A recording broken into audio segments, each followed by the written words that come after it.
M. Benouda, vous... Allez-y. Je sais pas, comme vous voulez.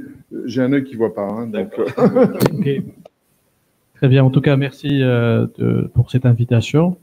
Bon, moi, je ne vais pas m'attarder sur la partie financement. Je pense que nos amis banquiers, ils ont à la fois la légitimité et le vécu et, je dirais, le discours pour pouvoir répondre au pourquoi de la chose. Moi, je reviens sur l'activité Made in Morocco parce qu'en fait, avant de parler de financement, il faut parler de projet. Il faut qu'on parle du projet, on parle d'un modèle de développement d'une entreprise et ensuite, la question de financement se pose, je dirais, en deuxième lieu. Alors, en ce qui concerne Abba Capital, est une société d'investissement qu'on a fondée il y a quelques années, qui est positionnée sur tout ce qui est business model de futur. Alors, quand je parle de business model de futur, on est sur 3 axes principaux. Il y a l'industrie 4.0, c'est le premier sujet. Il y a un deuxième sujet qui est tout ce qui est business online. Et le troisième sujet, c'est des sujets de sustainable solutions. Ça, c'est vraiment les 3 activités principales. Alors, sur l'activité industrie 4.0, on est rentré dans le capital récemment, il y a quelques mois, d'une société qui s'appelle Nextronic, qui est spécialisée dans l'électronique et dans tout ce qui est fabrication des capteurs, capteurs de température, capteurs de vibration, capteurs de mouvement. On travaille par exemple avec la douane, tout ce qui est reconnaissance des plaques, des camions qui rentrent de Guelgaret, Septem, Lilia, et donc du coup on remonte l'information des matricules et on l'analyse la data au niveau central. On travaille avec Managem, avec l'OCP sur des sujets problématiques et on travaille surtout avec des sociétés allemandes, françaises et espagnoles parce qu'on a une autre structure qui est basée à Barcelone. On est vraiment sur des technologies de surveillance. Donc Nextronics et aussi une deuxième filiale qu'on a, c'est qui s'appelle Intellifex. Nous sommes vraiment sur des sujets de robotique, sur des sujets des technologies de précision. Et avec ce contexte-là, je dirais du Covid, je dirais pas l'avenir nous a donné raison, mais bon, lorsqu'il y a 1 an et demi, 2 ans, on rencontrait des sociétés, ils nous regardaient de travers. Lorsqu'on parlait de business model du futur, c'est quelque chose qui était très loin.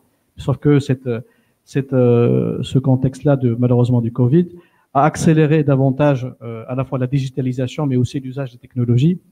Et donc du coup, nous sommes aujourd'hui sur des problématiques qui sont porteuses. Notre vrai souci aujourd'hui, c'est plutôt la capacité, c'est-à-dire le recrutement que le marché. C'est-à-dire, on a des marchés, on a des contrats clients, qui soient en Europe ou au Maroc, mais le vrai sujet, c'est la capacité.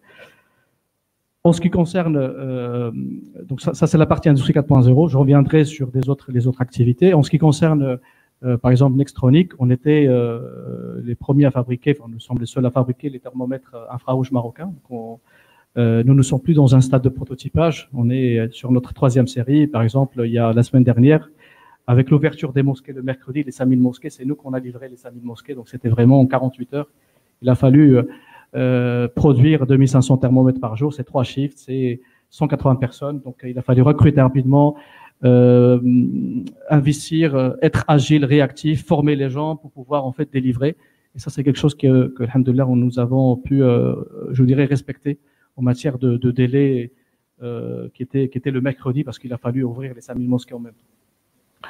Autre cas d'exemple concret, vous avez vu, je pense, des machines de respiration. Alors, toutes les cartes électroniques, c'est nous.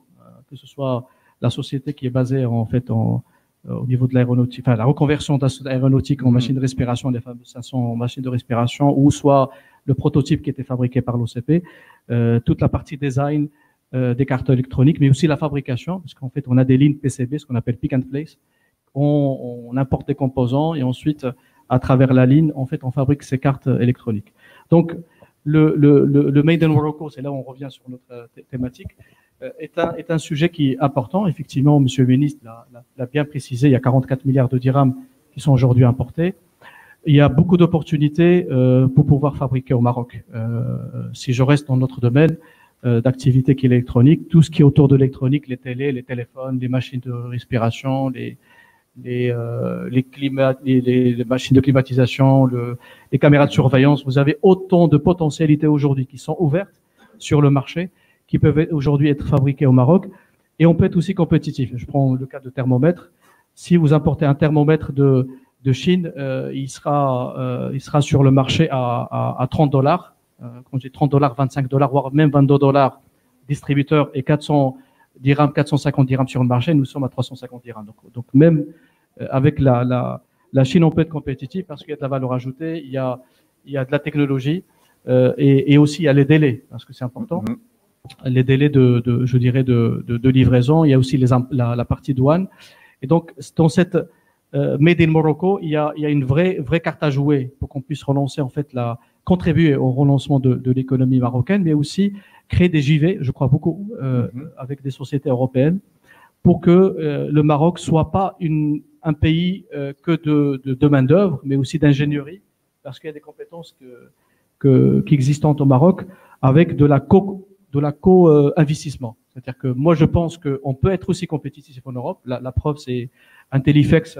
On est basé à Barcelone. Le système de surveillance de la ville, c'est nous qu'on le gère, une partie. D'accord? Et on était en face des sociétés allemandes, françaises, etc. Donc, je crois pas que le Maroc, il peut être une plateforme, mais je crois aussi que les sociétés marocaines puissent s'exporter, puissent en fait être présentes en Europe, parce que souvent on part de l'Afrique, c'est bien, c'est notre, je dirais, continent africain, faisant partie de l'Afrique. Mais il ne faut pas qu'on a peur de l'Europe. C'est-à-dire qu'aussi, il y a des opportunités présentes qui sont en Europe, parce que c'est un marché important, c'est 450 millions de personnes, c'est un pouvoir d'achat qui est là, très très important, absolument. Et donc, avoir de l'intelligence et de créer des JV entre deux sociétés, par exemple, j'ai parlé de l'industrie 4.0, je vais parler de la partie business online. On a créé une JV avec FinexCap, qui est une société leader en Europe dans le financement de la trésorerie, la facturage en ligne. En 48 heures, on facture sans trop de garantie, sans trop de, voilà. Donc, le scoring, il est plus, je dirais, agile.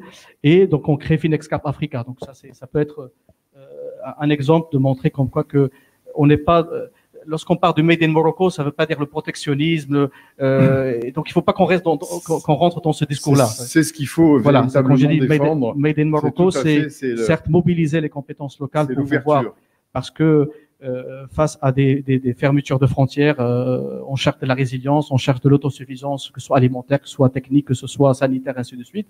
Donc, il faut qu'il y ait une forêt productive présente dans un pays, que ce soit le Maroc ou autre, de manière générale, par rapport à un certain niveau de résilience, mais dans un pays donné, ne veut pas dire protectionnisme, il dit aussi ouverture vers le marché extérieur, parce qu'on a beaucoup de choses à prendre des autres pays. On a aussi, aujourd'hui, le centre du monde, il est vers l'Asie. Je pense que vous avez vu tous une carte de 2025. On parle des 4-5 acteurs, c'est l'Asie, que l'on veut ou non, c'est une réalité. Donc, il faut absolument réfléchir à un positionnement dans ce sens-là. Et par exemple, nous, on a créé un bureau à Hong Kong et à Shanghai, parce que lorsqu'on achète des composants, il faut absolument vérifier, il faut absolument contrôler, parce qu'on ne peut pas se permettre d'avoir des composants qui arrivent sur le territoire national et vous devez livrer dans les 3 jours et votre matériel est défectueux. Donc le contrôle est important. La relocalisation, la colocalisation est importante, et donc in fine, l'industrialisation est un sujet qui est important. Voilà. Donc voilà, c'est un beau message de libéralisme intelligent et plein d'optimisme. C'est bien.